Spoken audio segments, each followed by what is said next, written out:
जय हिंद दोस्तों, कैसे हैं। आज हम लोग चर्चा करेंगे कि यदि हम कोरोना संक्रमित हो जाते हैं तो फिर कौन सा दवाई का उपयोग करेंगे जो फ़िलहाल अभी हमारे मार्केट में उपलब्ध है।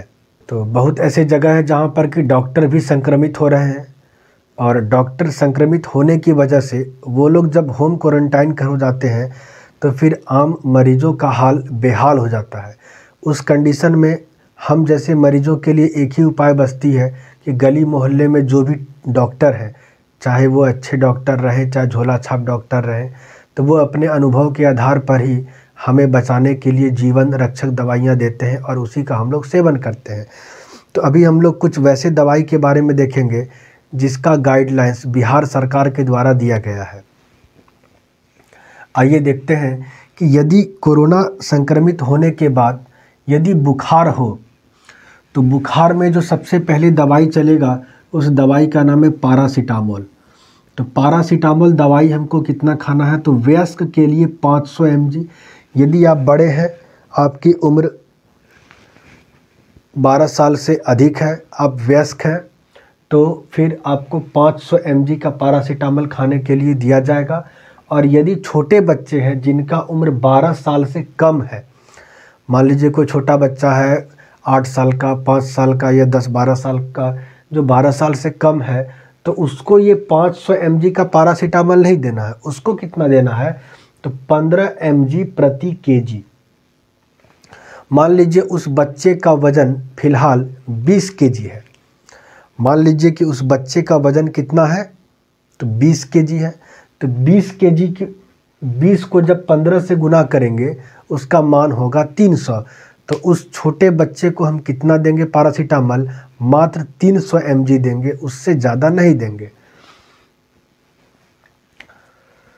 और तो बड़े के लिए तो 500 mg का पैरासीटामोल, और छोटे बच्चे के लिए जितना वजन है उसको 15 से गुना करके उतना mg खिलाएंगे। कब तक देंगे, तो जब तक बुखार है 100 डिग्री फ़ारेनहाइट।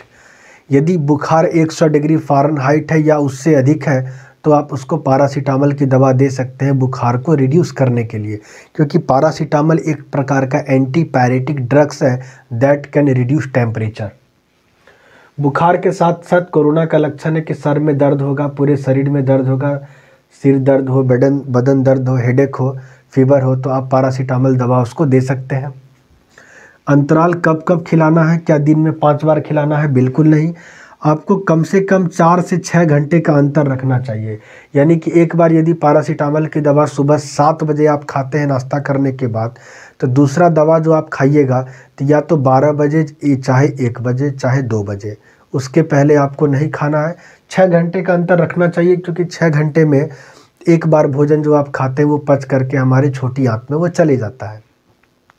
तो एक बार सुबह खा लीजिए 7 बजे पैरासीटामोल की दवा, एक बार दोपहर में 1 या 2 बजे, और फिर रात में 7 या 8 बजे।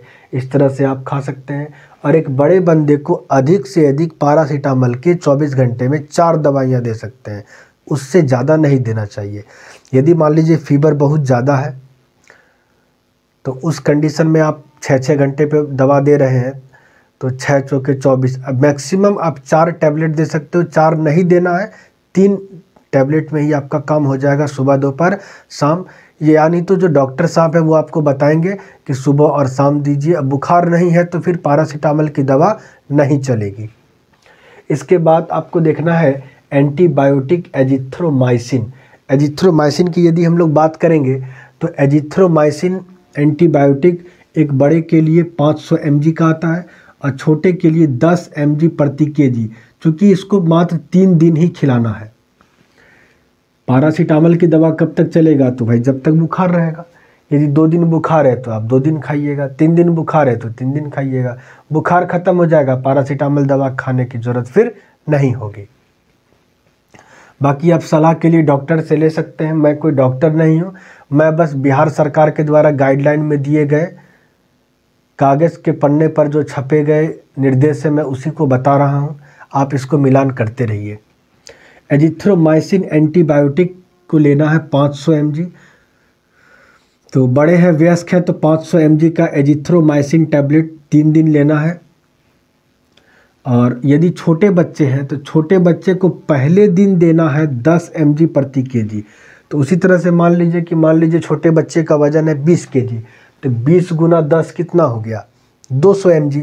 तो पहला दिन उसको 200 mg का एजिथ्रोमाइसिन का टैबलेट देंगे छोटे बच्चे को जिसका वजन 20 केजी है, और बाकी जो 2 दिन बचा बाकी का 2 दिन 5 mg प्रति केजी, यानी कि आप 20 केजी है तो 20 पंचे 100, 100 mg, यानी यदि मान लीजिए कोई छोटा बच्चा है जिसका कि वजन 20 केजी है तो 10 mg से जैसे गुना कीजिएगा तो 20 गुना 10 200 mg का एजिथ्रोमाइसिन का टैबलेट पहला दिन वो खाएगा, और दूसरे दिन वह मात्र 100 mg का एजिथ्रोमाइसिन खाएगा, और तीसरे दिन वह 100 mg का एजिथ्रोमाइसिन का टैबलेट वो खाएगा तीसरा दिन हुआ।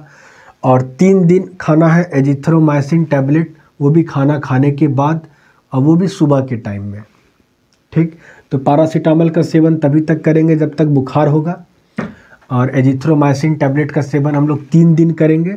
500 mg टैबलेट बड़े के लिए, छोटे बच्चे के लिए आप देख लीजिएगा 10 mg प्रति केजी पहला दिन, और दूसरा दिन और तीसरा दिन 5 mg प्रति केजी। इसके साथ साथ मुझे चाहिए विटामिन सी का टैबलेट। विटामिन सी का टैबलेट मार्केट में मिल जाएगा आपको 500 mg का, और खाना खाने से पहले सुबह और शाम 2 बार इसका उपयोग करना है। तो विटामिन सी का टैबलेट का उपयोग सुबह भी करना है और शाम में भी करना है। और कितने दिन तक करना है तो 10 दिन तक करना है। तो सुबह 1 और शाम में 1, यानी डेली 2 टैबलेट, यानी 10 दिन में आपको 10 गुना 2 20 टैबलेट आपको खरीदना है विटामिन सी का। 20 टैबलेट ले आइएगा विटामिन सी का, सुबह शाम 10 दिन तक खाना है। इसके बाद विटामिन बी कॉम्प्लेक्स, तो विटामिन बी कॉम्प्लेक्स की दवा मार्केट में आती है बीकोसुल के नाम से या और भी नाम से आप देख लेंगे, और इसका सेवन करना है रोज़ का रोज़ रात में खाना खाने के बाद। रात में जब आप खाना पीना खा लेंगे उसके बाद आप विटामिन बी कॉम्प्लेक्स का उपयोग करेंगे, या नहीं तो यदि आपके पास कोई मल्टी विटामिन है तो उसका उपयोग भी आप रात में खाना खाने के बाद करेंगे। कितने दिन तक तो 10 दिन तक। तो विटामिन बी कॉम्प्लेक्स का या नहीं तो मल्टी विटामिन का आप 10 टैबलेट यूज कर सकते हैं, और विटामिन सी का 20 टैबलेट, एजिथ्रोमाइसिन का 3 टैबलेट, और पैरासीटामोल जब तक बुखार होगा तब तक। इसके बाद आपको साथ में यूज करना है जिंक। जिंक का टैबलेट 20 mg, जिंक का टैबलेट 20 mg सुबह और शाम खाना खाने से पहले 10 दिन तक, यानी 10 गुना 2 टोटल आपको 20 टैबलेट खरीदने हैं जिंक के। तो इस तरह से देख लीजिएगा कि यदि आप गांव घर में हैं, कुछ वैसे जगह से बिलोंग कर रहे हैं जहां पर आपको एक अच्छे डॉक्टर से भेंट मुलाकात नहीं हो पा रही है, उस कंडीशन में गांव घर के ही डॉक्टरों के द्वारा चलाए गए मेडिसिन का यदि आप सेवन कर रहे हैं तो साथ में आप ये जानकारी आपके लिए बेनिफिशियल ही होगा। तो जिंक का टैबलेट 20 mg का 10 दूना 20 टैबलेट सुबह शाम खाना खाने के पहले यूज़ करना है। इसके अलावा आपको क्या क्या ध्यान में रखना चाहिए, सबसे पहले तो आपको पानी की मात्रा बढ़ा देना है। पानी एक दिन में कम से कम 3 से 4 लीटर पीने की कोशिश करिएगा, और पानी जो पीजिएगा ठंडा पानी नहीं, हमेशा सुसुम पानी पीना है, गर्म पानी पीना है।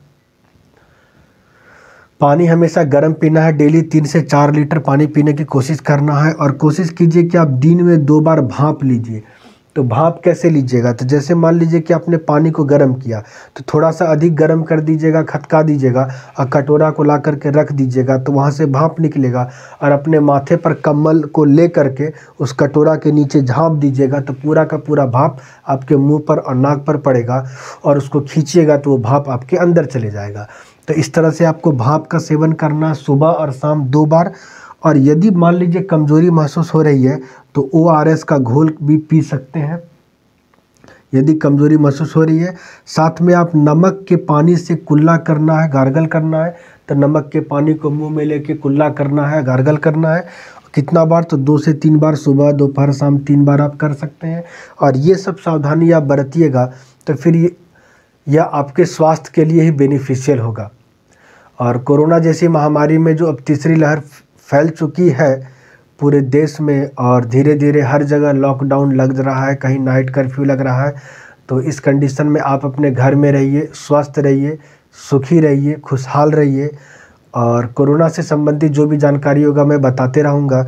फ़िलहाल अभी 2-डिऑक्सी डी ग्लूकोज की आपूर्ति देश के कोने कोने में नहीं हो पाई है, इसलिए ऑक्सीजन के लेवल को बढ़ाने के लिए आपको सोने के तरीका में भी चेंज करना होगा। जैसे कि आप जब भी लेटेंगे तो अपने करवट को प्रत्येक 2 घंटे पे आपको चेंज करना चाहिए। कभी दायां करवट, कभी बायां करवट, कभी पीठ के बल लेटिए, कभी पेट के बल लेटिए। तो जब आप खाना पीना नहीं खाए रहेंगे, खाना खाने से 1 घंटा पहले अपने पेट के नीचे एक पतला सा तकिया रख करके पेट के बल आप सो सकते हैं। जब आप पेट के बल सोइएगा तो फिर ऑक्सीजन की आपूर्ति शरीर में ऑटोमेटिक बढ़ जाती है, साइंटिफिकली भी प्रूव्ड है। तो ठीक है, आज भर के लिए इतना ही और नेक्स्ट जानकारी मैं आपको जल्द ही देने की कोशिश करूँगा।